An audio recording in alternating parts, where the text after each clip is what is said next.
This is A New Angle, a show about cool people doing awesome things in and around Montana. I'm your host, Justin Angle. This show is supported by First Security Bank, Blackfoot Communications, and the University of Montana College of Business. Hey folks, welcome back, and thanks for tuning in. Today I am speaking with Lura Forcum, president of the Independent Center, a nonprofit organization dedicated to giving politically independent Americans a stronger voice in our elections. One of the things that the two parties like to say a lot is like, well, look, independents can't win. And I feel like the quiet part that they're not saying is because we made sure they can't. Lura and her colleagues conduct research and outreach to better understand the many Americans who don't align with either major political party. Lura, thanks for joining me. Hi, Justin. Thanks for having me. So tell us, where did you grow up and what did your parents do? I grew up in Raleigh, North Carolina, and my dad was a career IBMer. IBM has a research triangle focus, or did at that time. Right. So he was in telephony and engineering of things. And my mom was a homemaker for part of my life. And then part of my life, she worked for a bank. So you've done a lot of things. How would you summarize your career to this point? Once upon a time, a long time ago, I worked or I had a master's in social service administration, and I Ah, thought I wanted to work in juvenile justice. And so I was actually working as an intern in some legal aid clinics. And this was kind of my first look at how public policy could be really well intentioned and have really negative impacts on people's lives. hmm. So there's a lot of juvenile crime in Chicago that they were trying to deal with, and it resulted in a lot of different strategies and approaches by different actors. And really, like all of them, I think very well intentioned, but also the end result was not kids that were getting rehabilitated and getting the resources they needed. It was kids getting tangled up in a system that was just making their lives worse and making them worse off. And I came from that experience and was just like, oh, I don't want to be involved in this. This doesn't seem right to me. Right. Um, and so actually from there worked in a few different organizations doing communications around other people's research. And that led to the conclusion that I should also do research, Right. Right. which I think was similar to your path to doing research. I was like, this seems great. I think I should do research. That's what led me to get a PhD in marketing, and also questions about like how it's hard to reach people with ideas about public policy. Like, what do I need to know in order to persuade people and communicate with people about these different ideas? And that's what took me into marketing via consumer psychology. And why did you decide to leave academia? The big thing to me was that consumer psychology, social psychology just knows so many incredible things, and we don't share those ideas with the public well or at all. And I actually initially started writing this newsletter that was focused on some of those ideas, because when I would talk about them with people, they would say, well, I've never heard that. Maybe you can use this if you understand it. And that's what led me to leave, was a sense that there's so many helpful ideas from consumer psychology and social psychology, and that if we could apply them to policy conversations, we could make life better in the United States.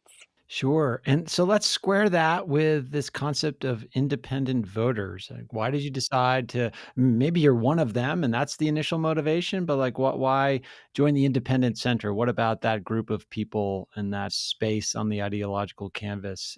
What was appealing to you there? What I come to realize is that most policy conversations are partisan, right? Like there's one side that says the answer is this, and the other side says no, it's not. And to me, the most important thing and the most exciting thing has always been no, no, no. What does the policy look like when it's working, right? Like, what is an education policy that actually achieves its goals of making kids better prepared to live their lives, right? Like what does economic policy look like when it's actually creating opportunities for people to be better off? And if you're only having a partisan conversation, then you're having a really dumb version of the conversation. And I think we've seen that play out recently in a lot of ways. So the reason for me to work with the Independence Center was I know I'm not the only person frustrated by this. There's so many voters who are just saying, neither of these parties speaks to me or represent me.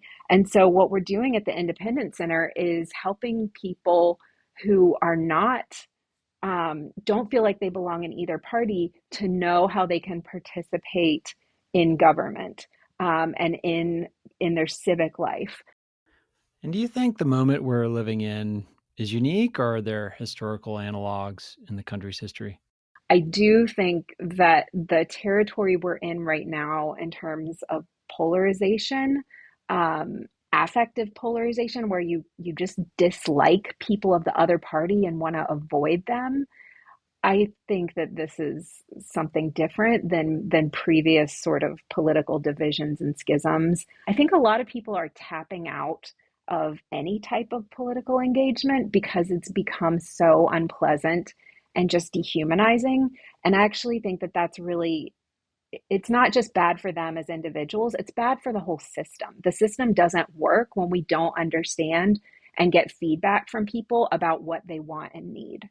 Yeah, this dynamic of the primary system being driven by voters who tend to live at the extremes of their parties.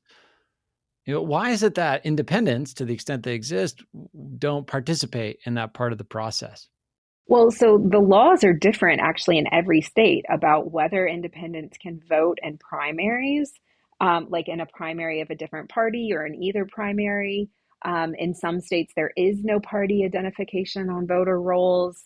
So there's this confusing mess of how each state does things that's further making it, it's just further hampering independents from participating.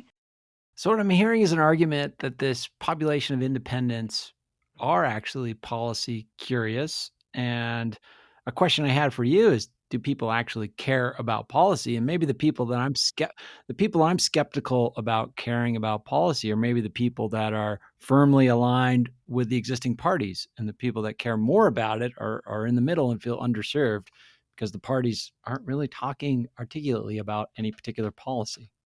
Yeah, exactly. I mean, I think the the Democratic Party has sort of gotten derailed by the Trump administration, and they're not talking about why their policies make people better off or why they're good or smart policies or the evidence that they will work. They are sort of just pointing at the Trump administration saying, "Well, how could you support this?" And the Trump administration is doing largely the same thing. They're pointing at the Democrats and saying, well, if you support this, you support socialism. What I see when I look at the overall dynamic is that the parties have pushed out more nuanced thinkers and thinkers in the center to the point that they have very small bases that give a lot to them, that are very supportive of them, and that turn out and vote. But they're very happy with this small base because it's actually easier to please a very small base and keep them loyal, right? And they will be very predictable and not have to worry about all the people that you made tap out of political life. It makes their jobs much easier. But meanwhile, I think when large swaths of voters are not represented and don't feel represented, and there's plenty of data showing that 80% of Americans, according to I think it was Gallup data, said they believe that their elected officials in Washington don't care about them. Could you argue that the rise of Donald Trump is perhaps a symptom of some of these dynamics as you describe Oh, them? absolutely. I think that one of his abilities is to make people feel that they are heard and to sort of speak for them and or speak to them, right? When the two parties in their previous forms were really not. The pool of candidates is so circumscribed that how can we really know what voters want? We're offering them not a lot of choice. What I'm kind of hearing is the underlying theme of your perspective is that it's a rigged game, and the rigged game leads to suboptimal outcomes for most people. How do we unrig the game, and what does the Independent Center do to help achieve that end? one of the things that the two parties like to say a lot is like, well, look, independents can't win. And I feel like the quiet part that they're not saying is because we made sure they can't. Right, exactly. um, so what we're doing, a few different things. One of the things we do is provide resources so that people who would like to register as an independent can find out how to do that in their state and what kind of trade-offs are involved. So, sometimes people say in their state, I'm going to register as a part as like as a member of a party rather than an independent because I'd like to be able to influence that primary process, right? So like people are very strategic about it. So we just want people to have the type of information that lets them make an informed decision. In Hmm. my state in South Carolina, there's no party identification on voter rolls, so it doesn't matter to me, right? And so I think people might like to know that in their state. Another thing we do is we research independent voters and people who feel like they don't belong to either party. So we do surveys, we do polling, we do focus groups, we do one on one interviews, and just try to understand what their perspectives are on policy issues, on how well government is working. Because I think one of the things that we do really badly in this country is understand other people's perspectives. We tend to attribute a lot of characteristics to people of the opposite political party, and those those things are often untrue. How would you describe political independence? Who are these people and what sort of views do they have? They're definitely not a monolith. Right. Demographically speaking, younger people are much more likely to be independent, which is Hmm. really interesting. So, millennials and Gen Z, both as a generation, are 52% identify as independent, which is a lot, Yeah. the most of any generation. But overall, party identification is decreasing. The last bit of data I saw said 27% Democrat, 27% Republican, and the remainder were unaffiliated. So party identification continues to drop. People, I think, increasingly do not feel like anyone understands them when they say, yeah, I'm a Republican or I'm a Democrat. Yeah, that's an interesting kind of twist on this notion of identity politics. If all you have as the basis for your identification as a Republican or a Democrat is just this is the team I am on, then you lose contact with policy positions, you lose contact with reality. Yeah, you have two separate shared realities. This is Yes. something that I've written about on my newsletter. We used to have a more or less one shared reality when we were talking about national politics, and now we have two distinctly separate ones. We'll be back to my conversation with Lura Forcum after this short break. A New Angle is proudly presented by First Security Bank, Blackfoot Communications, and the University of Montana College of Business. This show does not happen without these pillars of our community, and I'm so grateful for their support and encouragement. And speaking of support, have you checked out our new website yet? anewanglepodcast.com. There you can support our show directly with a variety of subscription options. Subscribers get access to bonus episodes, additional segments, writings, and other benefits. So check it out at anewanglepodcast.com. Hey, this is Ryan Tutel of ESPN Radio in Missoula, and you're listening to A New Angle. Welcome back to A New Angle. I'm speaking with Lura Forcum of the Independent Center. There's so many incentives in the current information economy that sort of drive us into these polarized views of the world. How do we kind of chip away at that? When people ask me these questions, a lot of how do we fix what's wrong in American Yeah. politics? A lot of the time, what they're proposing is something like, let's fix gerrymandering, let's impose term limits, let's change the incentives in social media and in media businesses.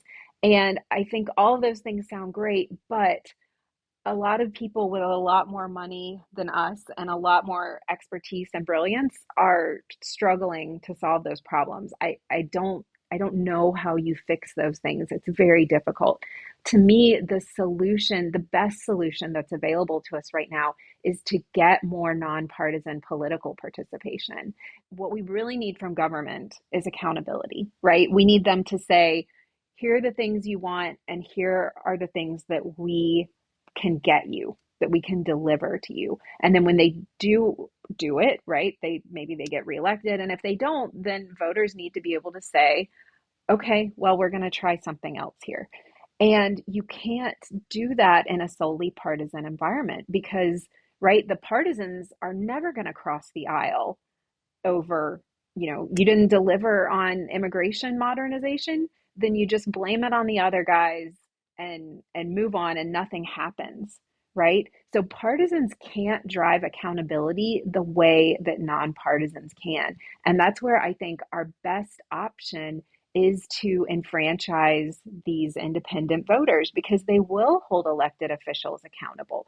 And there's another dynamic, which is just, um, you know, if you had a few independents in the House of Representatives right now, or the Senate, you could make it so that neither party had a majority. And that would change this winner takes all style of governing, right? Like you would have to have a more consensus driven approach where you have to win over independents and win over people across the aisle in order to pass legislation. It would be a totally different dynamic. And I think that type of coalition building and consensus building is the way that we go about creating a new shared reality that's no longer just this partisan reality. Are there places where you see this happening? I think of Alaska and Lisa Murkowski and other examples like that. Are there regions of the country where there's fertile ground for some of these changes or forces to coalesce? I think we're already seeing, there are a handful of independents um, in Congress at the moment. I know Alaska has done some great things with having an independent caucus and sort of changing the dynamic in that state. And so I think that I think things are headed in this direction sort of inevitably because the two parties have left so much space in the middle that it's sort of like somebody is going to come in and say, actually, I think I can represent these voters better, and I think voters in that state are going to agree. And so for the independent center, you don't endorse candidates or take specific policy positions as a 501c3. What sort of outcomes do you advocate for? How is your work operationalized? So what we try to do is explain policies in a way that the two parties are not talking about them, Okay. right? So instead of giving you the party line, we'll say, well, if you tell me what's important to you, I can tell you how well a policy does or doesn't deliver on that aspect, right? So for voters who, like most voters, are concerned about affordability and inflation, we can tell you about how, for example, the Trump tax cut bill does or doesn't deliver on that for you as an individual or for the country as a whole. Okay. So we're really just trying to be a source of information. Another thing that we're doing, though, starting now, is we're having some in-person meetups because we think what's really important is to get people together. And this is something you've written and talked about too, like give them an in-group, right? So they feel part of a thing. Yes, yeah, absolutely. This in-group, out-group dynamic between the two parties that we have right now, I think is just it's it's really toxic. Right. And that, like the way that in-group, out-group dynamics are talked about in the media, I mean, you just watch the coverage of an election night and the way that demographic groups are talked about as monolithic and just assumed to be that way on both sides is kind of startling. Like particularly in this, the last 5 years, there's been this, sort of rise in sensitivity and for a lot of good reason around, racial dynamics and how we talk about different groups and the words we use. Yet the way elections get covered, it's like, wow, this is like really reductionist and kind of offensive in many ways. The assumptions that were made about how Black and Hispanic voters would support Democratic candidates um, were just really shocking to me Yeah. because Yeah. they seemed racist. It really seemed to say that I believe based on your skin color that I can understand you as a person. And that is, at the very least, I would say dehumanizing. And Right. I write that and say that a lot, is that when you reduce somebody to a single trait, whether it's their gender or their sexual preference or their party identification, you're dehumanizing them. They're a rich, complex individual, and you just said, well, they're a Democrat or that's a woman. If you talk to people who disagree with you, which I think is getting harder and harder for us to do, I think a lot of times you'd be surprised that the disagreement is not of the nature that you expect. How do you think about polling and its usefulness, its reliability, preference falsification, the fact that people don't answer the phones or respond to surveys? How do you describe or how do you make sense of polling in this moment? Yeah, so we're lucky that we work with a really good, independent, nonpartisan pollster. His name is Brett Lloyd. His organization is the Bullfinch Group. And I think Brett does a fantastic job, but it is an incredibly difficult environment to work in. And one of the things that I'm not sure if most people know this, but polling is partisan. Polling firms are partisans. There are red pollsters and there are blue pollsters. And they they tend to find things that support what the party wants to see. So I kind of describe the partisan polling as it's like drunks looking for their car keys under the streetlight, right? And like that's where they're looking and they're like, see, there's no independence around here. And I'm like, I don't think we're gonna take your word for it. They're sort of incentivized to not see independence.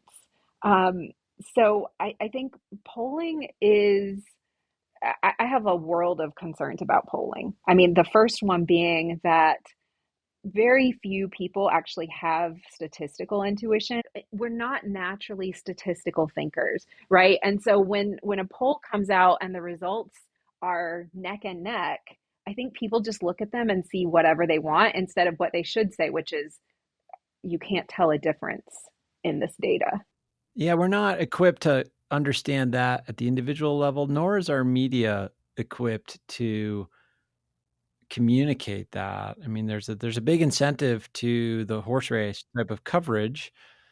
And so, yeah, the media can't, I shouldn't say can't, but often fails to talk about what the statistics actually show and don't show in their coverage as well.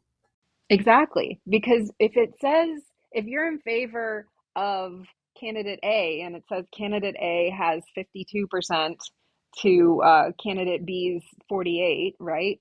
Um, if it's a small enough sample, then you and I both know we can't say anything. But when you're in favor of the person with the 52%, it's very tempting to look at that and go, "Oh, awesome. We're doing it. We're ahead." Right. Right? And And then so the there's coverage can drive the perception and affect the exactly. polling the next time around. It's a not a great cycle. Exactly. And I suspect that it does because of the fact that we have so much data at this point.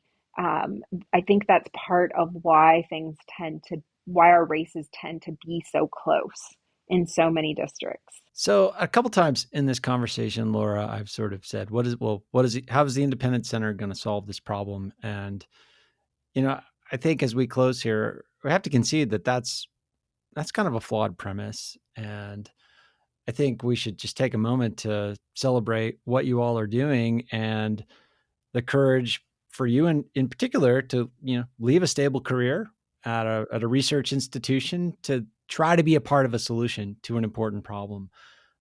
Talk about that. What keeps you going? What keeps you motivated? What does a win look like in your world? I really want to see people engaged in political conversations and policy conversations without worrying that they're going to be smeared or excommunicated, right, for their views. I want us to have more conversations about public policy. I want us to be healthy as local communities, right? I mean, that's one of the things that is really striking to me is that I live in a small town, in a red state where my politics aren't like the rest of the states. And, you know, I have wonderful neighbors. I have a wonderful community. Last weekend, 120 people came out and we cleaned up the town for the service day. And it doesn't matter that we don't agree on politics. We can actually solve problems in our community without agreeing about stuff. And so I think it can be really disheartening when you look at national politics and you're like, look at how divided we are, look at how angry people are. But I kind of think of it as national politics is almost like gossip, right? It's almost like the high school lunchroom, right? Where or soap opera. It's not our real life. Our real life is in our communities and our neighborhoods. And there's so much strength there. There's so much for us to draw from. So for me, a win is for people to sort of take their power back and say, you know, we have agency as individuals and as communities. We can solve these things. We don't need to pay attention to craziness that's happening in Washington, D.C. We have, you know, we can decide for ourselves. We can create for ourselves. And I think it will trickle up to our national politics over time, but it has to start with people feeling like they belong in politics and in policy conversations without being an R or a D or a red or a blue. If folks want to learn more about the Independent Center, your work, and opportunities to perhaps get involved in that work, where would you point them? Yeah, so our website is www.independentcenter.org. We're running a campaign right now where we're asking people to declare their independence. So you can go to independentcenter.org/declare and tell us if you feel like you're an independent, like tell us, when did you know that? What made you think that? How do you feel about American politics right now? And we'd love to hear from people. So we do a bi-monthly newsletter and we share information about what's going on in our audience and with meetups and just different things that are happening in public policy and national policy. So a longtime host here on Montana Public Radio, Brian Kahn, used to say, what do you think and what are you doing about it? I think you're such a great example of that. You had a premise, a passion, and you were doing something about it. So, Lura, I'm so glad you reached out. I wish you and your colleagues all the best and good luck in this important work. And hopefully we can catch up down the road and get an update. Thank you so much, Justin. I really enjoyed the conversation. Thanks for listening to A New Angle. If you like what we do and want to support us directly, please consider a subscription at anewanglepodcast.com. A New Angle is recorded at Studio 49, a generous gift from UM alums Michelle and Lauren Hansen. Our presenting sponsors are First Security Bank, Blackfoot Communications, and the University of Montana College of Business. Keely Larson is our producer. Libby Riddle is our production assistant. VTO, Jeff Ament, and John Wicks made our music, and Jeff Meese is our master of all things sound. Thanks a lot, and we'll see you next time.